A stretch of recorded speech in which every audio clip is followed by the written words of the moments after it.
मैं Jitendra Singh, Pascal civil services में आप सभी का स्वागत है। कल हम लोग जो बात कर रहे थे वो जो है एक क्या बोलते हैं कि राज्य विधानमंडल द्वारा बनाई जाने वाली विधि के संबंध में राष्ट्रपति की शक्ति की बात कर रहे थे। तो इसमें हमने कल बताया था कि राज्य विधानमंडल द्वारा बनाई जाने वाली विधि के संबंध में राष्ट्रपति की क्या शक्ति है, इसमें हमने जो है कल बात किए थे। तो इसमें हमने कल बताया था कि यदि राज्य विधानमंडल कोई ऐसा विधेयक पारित करता है जिससे उच्च न्यायालय की शक्तियों का अल्पीकरण होता है, यानी कि कम होता है, तो राज्यपाल उस विधेयक पर अपनी सहमति या अपनी अनुमति नहीं देगा तथा उसे राष्ट्रपति की अनुमति के लिए उसको आरक्षित कर देगा। ये जो है अनुच्छेद 200 के परंतु 2 में कहा गया है कि यदि राज्य विधानमंडल ऐसा कोई विधेयक पारित करता है जिससे उच्च न्यायालय, हाई कोर्ट की जो पावर है वो कम होता है, तो राज्यपाल उस विधेयक पर अपनी अनुमति नहीं देगा बल्कि राष्ट्रपति के अनुमति के लिए उसे आरक्षित कर लेगा। कल ये चर्चा हम लोग किए थे। फिर चर्चा दूसरा किए थे कि राज्य विधानमंडल द्वारा संपदा या संपत्ति आदि के अर्जन के लिए पारित विधेयक राज्यपाल राष्ट्रपति के अनुमति के लिए आरक्षित करेगा। यानी कि राज्य विधानमंडल अगर कोई ऐसा कानून बनाता है, कोई ऐसा विधेयक पारित करता है जिसमें कोई संपदा या संपत्ति के अर्जन की बात हो, तो राज्यपाल उस पर अनुमति नहीं देकर बल्कि राष्ट्रपति के अनुमति के लिए उसको आरक्षित कर लेगा। ये बात कल हम लोगों ने किया था। आज हम लोगों को जो है बात जो करना है उसमें जो है आप देखेंगे कि एक शक्ति आता है जिसको कहते हैं अध्यादेश।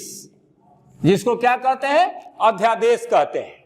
यानी कि अध्यादेश, ऑर्डिनेंस जारी करने की शक्ति, अध्यादेश जारी करने की शक्ति, इसकी बात आज हम लोगों को करनी है।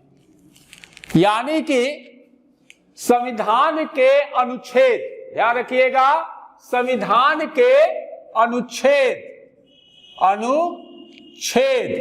123 के तहत राष्ट्रपति को अध्यादेश जारी करने की शक्ति दी गई है। अब ये राष्ट्रपति जो है अनुच्छेद 123 के तहत जो अध्यादेश जारी करेगा, जो शक्ति दी गई अध्यादेश जारी करने की, तो वो जो है कब करेगा, ये क्वेश्चन उठता है। तो ध्यान रखिएगा, एग्जामिनेशन में पूछता है कि राष्ट्रपति अपना अध्यादेश किस अनुच्छेद के तहत जारी करता है, तो अनुच्छेद 123 के तहत जारी करता है। अब ये जारी अध्यादेश जो की जाती है तो ये कब की जाती है? तो ध्यान रखिएगा कि जब संसद का सत्र नहीं चल रहा हो, जब संसद का सत्र नहीं चल रहा हो तो राष्ट्रपति अध्यादेश जारी कर सकता है।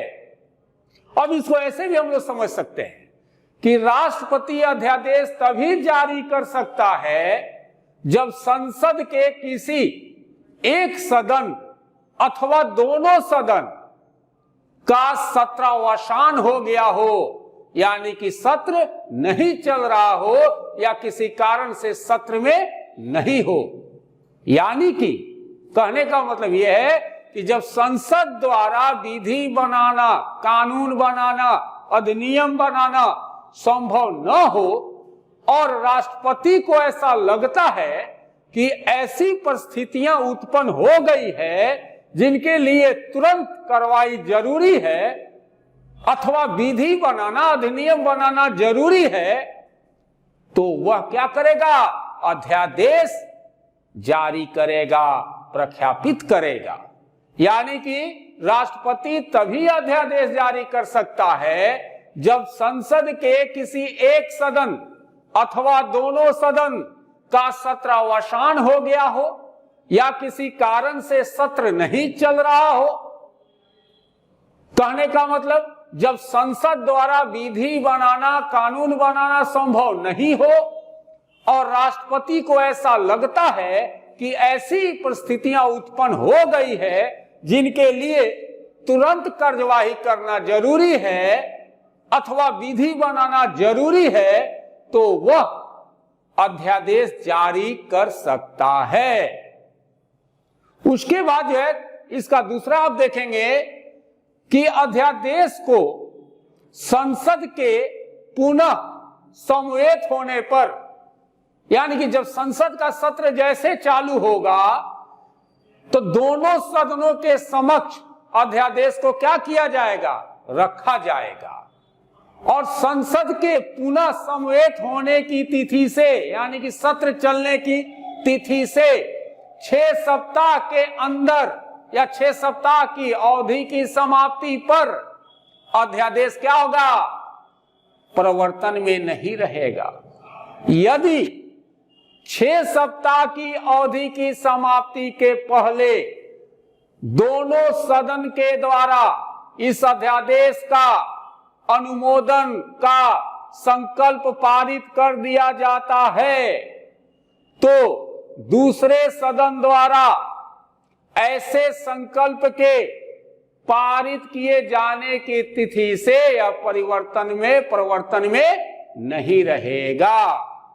यदि, अब देखिए यहां पर कि यदि दोनों सदन भिन्न भिन्न तारीख को आहूत होते हैं तो 6 सप्ताह की अवधि की गणना उसी तिथि से की जाएगी जिस दिन बाद वाला सदन आहूत होती है।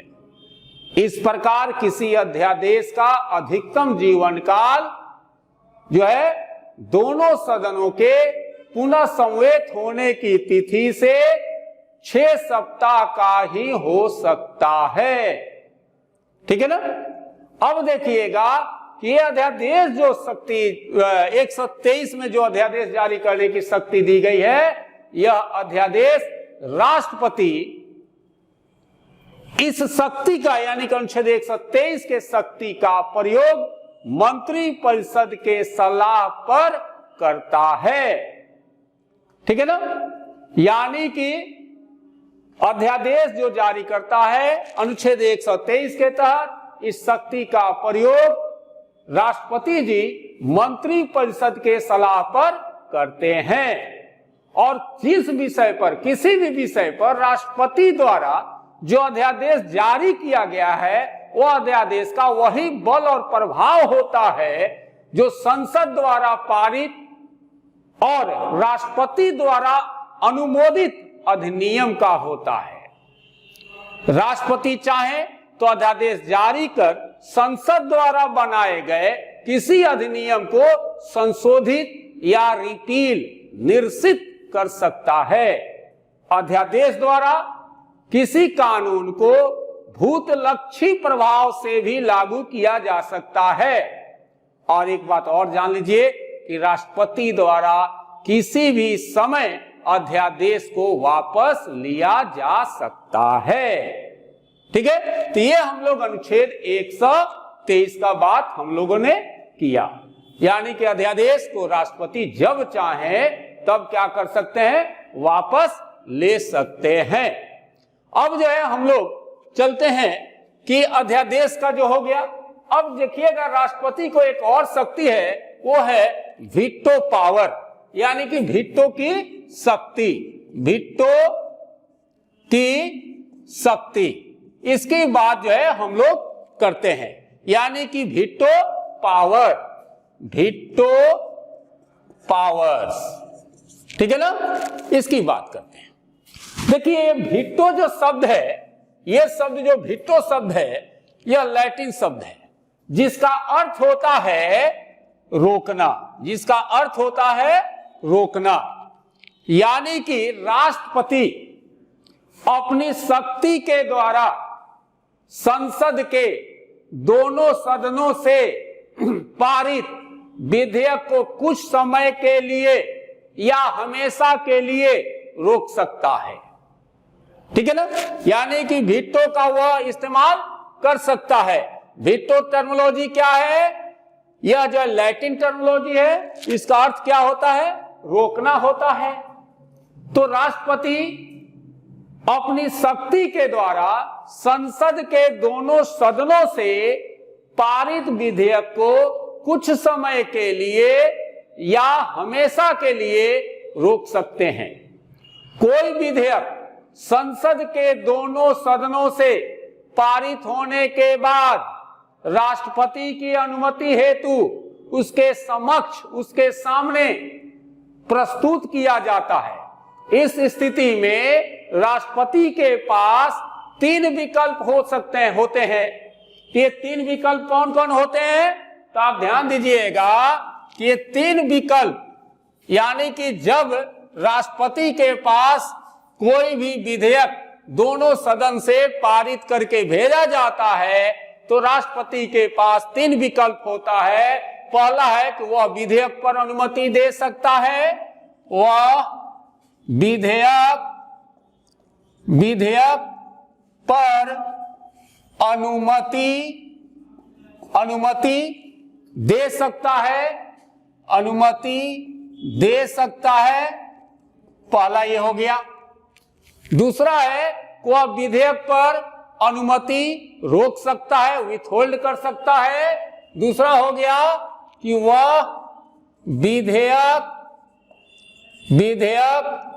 पर अनुमति रोक सकता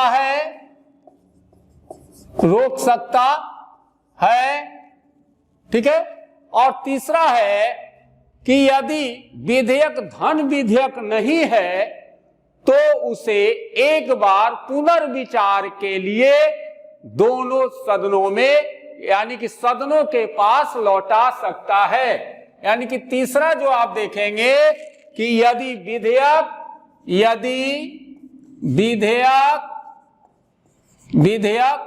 धन विधेयक नहीं है, धन विधेयक नहीं है, ठीक है। यानी कि विधेयक धन विधेयक नहीं है तो राष्ट्रपति उसे एक बार क्या कर सकते हैं कि पुनर्विचार हेतु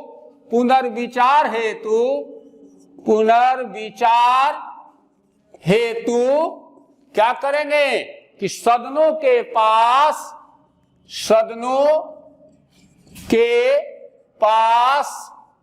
लौटा सकते हैं, ठीक है। यानी कि ये जो है राष्ट्रपति के पास जो है वीटो करने का यानी कि काम है। अब वैधानिक स्थिति में भारत के राष्ट्रपति द्वारा निम्नलिखित 3 तरह का वीटो का प्रयोग किया गया है। अब जो है ये जो वीटो है यह 3 तरह का वीटो की बात करता है। तो एक एक वीटो का हम लोग जो है देख लेते हैं कि कैसे जो है तीनों वीटो क्या क्या कहता है।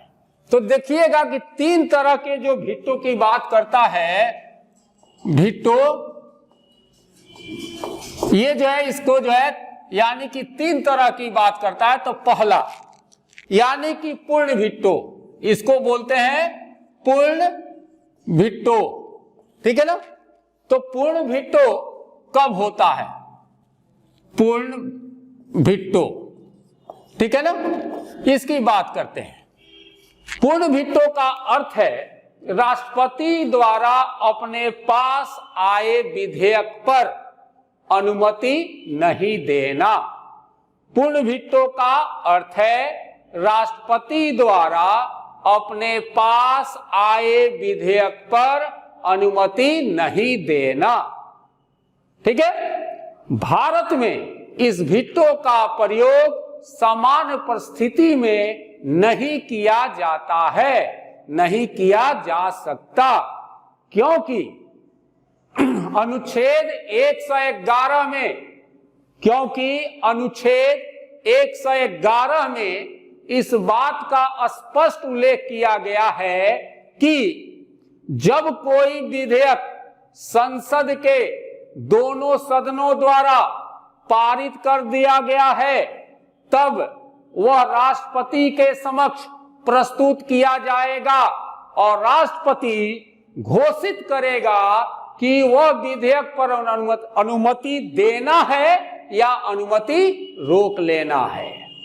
ठीक है, इस बात की चर्चा किसमें की गई है? अनुच्छेद 111 में की गई है कि वीटो जब कोई विधेयक संसद के दोनों सदनों द्वारा पारित कर दिया गया है तब वह राष्ट्रपति के समक्ष प्रस्तुत किया जाएगा और राष्ट्रपति यह घोषित करेंगे कि वह विधेयक पर अनुमति दे या नहीं दे।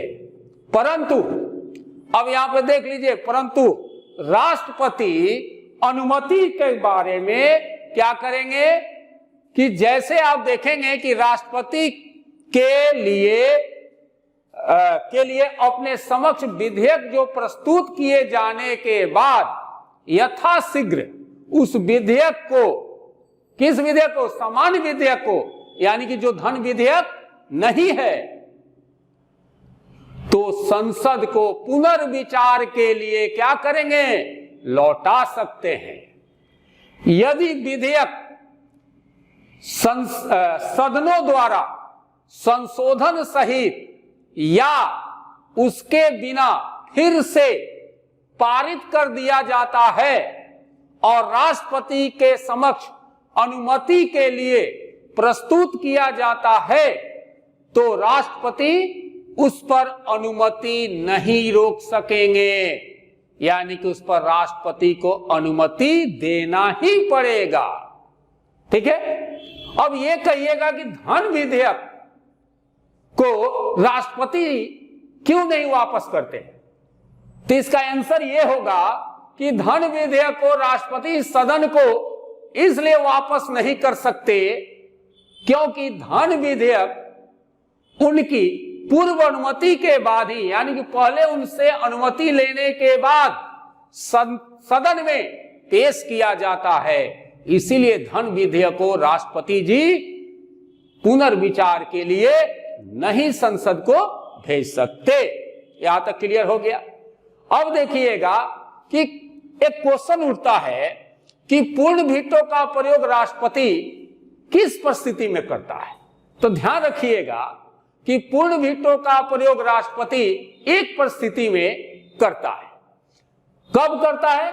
जब विधेयक सरकारी हो तथा ऐसी सरकार द्वारा पेश किया गया हो जो विधेयक पर राष्ट्रपति की अनुमति देने से पूर्व ही त्याग पत्र दे दे तथा नई सरकार विधेयक पर अनुमति न देने की सिफारिश करे। क्लियर हुआ? यानी कि पूर्ण वीटो तभी वो जो है लागू करते हैं जब सरकारी विधेयक हो जो ऐसे सरकार के द्वारा पेश किया गया हो जो विधेयक पर राष्ट्रपति की अनुमति देने से पहले ही वह मंत्रिपरिषद त्याग पत्र दे दे तथा जो नई मंत्रिपरिषद का गठन हो, नई सरकार का गठन हो और वह नई सरकार विधेयक पर अनुमति न देने की सिफारिश करे, यहां पर पूर्ण वीटो का प्रयोग होता है। ठीक है। अब दूसरा देखिएगा कि एक दूसरा आता है निलंबनकारी वीटो। निलंबनकारी वीटो, इसका प्रयोग आप देखिएगा जिसको कि हम लोग अंग्रेजी में सस्पेंसिव वीटो कहते हैं। ठीक है ना। जब राष्ट्रपति धन विधेयक से भिन्न, यानी कि धन विधेयक से अलग किसी विधेयक को सदन के पास पुनर्विचार के लिए वापस भेजते हैं तो यह कहा जाता है कि राष्ट्रपति ने निलंबनकारी वीटो का प्रयोग किया है। पहले हम जान चुके हैं, हम सभी पहले जान चुके हैं ये बात कि संसद के द्वारा उसे पुनः पारित किए जाने के बाद राष्ट्रपति जी को उस पर अपनी अनुमति देना जरूरी है, यानी कि बाध्यकारी है। तो इस प्रकार इस वीटो का प्रयोग कर राष्ट्रपति कुछ टाइम के लिए, कुछ कालखंड के लिए, कुछ समय के लिए विधेयक को अधिनियमित होने से, कानून होने से, कानून बनने से कुछ समय के लिए क्या कर सकते हैं, टाल सकते हैं। इसको जो है निलंबनकारी वीटो कहा जाता है। और तीसरा में आता है, तीसरा में जेबी वीटो। जेबी वीटो, ये जेबी वीटो की जो बात है, आप देखेंगे कि एक आप अनुच्छेद पढ़े होंगे, अनुच्छेद 111, ठीक है। अनुच्छेद 111 आप लोग देख सकते हैं कि इसमें है कि अनुच्छेद 111 के अंतर्गत राष्ट्रपति द्वारा विधेयक पर अनुमति देने की समय सीमा का कोई भी बाउंडेशन नहीं है, किसी तरह का उल्लेख नहीं है, किसी तरह का जिक्र नहीं है। यानी कि अनुच्छेद 111 के अंतर्गत राष्ट्रपति किसी विधेयक को अनुमति देने के लिए जो है किसी टाइम बाउंड के अंदर नहीं बांधता है। निश्चित समय सीमा के अभाव में राष्ट्रपति जी क्या करते हैं, जेबी वीटो का प्रयोग करते हैं। अर्थात जब आप देखेंगे कि वह न तो विधेयक अपनी अनुमति देते हैं और न उसे पुनर्विचार के लिए सदन के पास वापस भेजते हैं, बल्कि विधेयक को अपने पास ही पड़े रहने देते हैं, तो उस विधेयक को लंबित करने की यह जो प्रक्रिया है वह जेबी वीटो कहलाती है। ठीक है, यानी कि जेबी वीटो आप देखेंगे कि इसमें राष्ट्रपति जी क्या करते हैं कि सदन में नहीं भेजते हैं और करते क्या है कि अपने पास रखे रहते हैं। तो ये जो है कहा जाता है कि वो पॉकेट वीटो कर दिए। और ये जो देखिएगा कि 1986 में संसद के द्वारा भारतीय डाकघर संशोधन विधेयक पारित किया गया था। ये जो 1986 में संसद ने भारतीय डाकघर संशोधन विधेयक जो पारित किया था, उसके कुछ ऐसे उपबंध थे जो प्रेस फ्रीडम यानी कि प्रेस स्वतंत्रता के विरुद्ध हो रहा था। ऐसा माना जाता है कुछ उपबंध प्रेस स्वतंत्रता के विरुद्ध होने के कारण इसका विरोध किया गया था। तो उस समय जो तत्कालीन राष्ट्रपति जी थे उनका नाम था ज्ञानी जैल सिंह।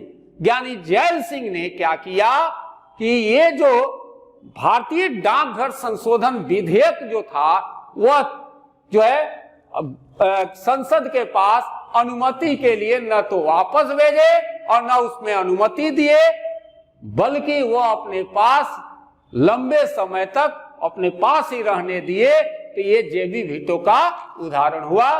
आज जो है हम लोग राष्ट्रपति की इन शक्तियों को पढ़े। अब हम लोग अगले क्लास में हम लोग जो है इसको और आगे देखेंगे। तब तक के लिए आप सभी को बहुत बहुत धन्यवाद। जय हिंद, जय भारत।